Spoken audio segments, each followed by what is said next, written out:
যুবসাথী কি? যুবসাথীর আবেদন কিভাবে করবেন বা কি কি ডকুমেন্ট লাগবে বা কারা টাকা পাবে বা কারা কারা টাকা পাবে না, সে বিষয় নিয়ে আলোচনা করব এই ভিডিওতে।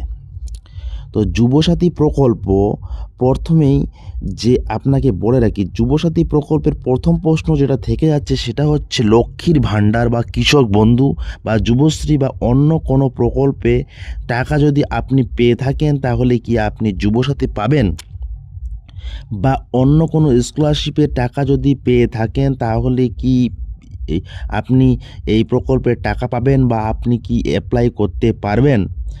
আপনাদেরকে প্রথমেই বলে রাখি যে যুবসাথী প্রকল্প এমন এক প্রকল্প যেটা কোনো প্রকল্প অর্থাৎ কোনো রকমের যদি আপনি স্টেট গভর্নমেন্টের মাসিক টাকা বা কোনো রকমের ভাতা পেয়ে থাকেন তাহলে আপনি এই প্রকল্প থেকে বঞ্চিত থাকবেন। অর্থাৎ কৃষক বন্ধু প্রকল্পের নাম থাকলেও আপনি এই প্রকল্পে অ্যাপ্লাই করতে পারবেন না। আরেকটা যেটা হলো স্কলারশিপ। স্কলারশিপে যদি আপনি কোনো রকম টাকা পেয়ে থাকেন বা স্কলারশিপ অ্যাপ্লাই করে থাকেন তবু আপনি টাকা পাবেন, কারণ স্কলারশিপ হলো একটা ছাত্রদের দেওয়া হয়, তার কারণে সেইটা গ্রহণযোগ্য বলে জানিয়েছেন স্টেট গভর্নমেন্ট। এটা কিন্তু পুরো নোটিফিকেশন থেকে সুন্দর করে লেখা আছে, আর নোটিফিকেশন থেকে পুরোটাই নেওয়া।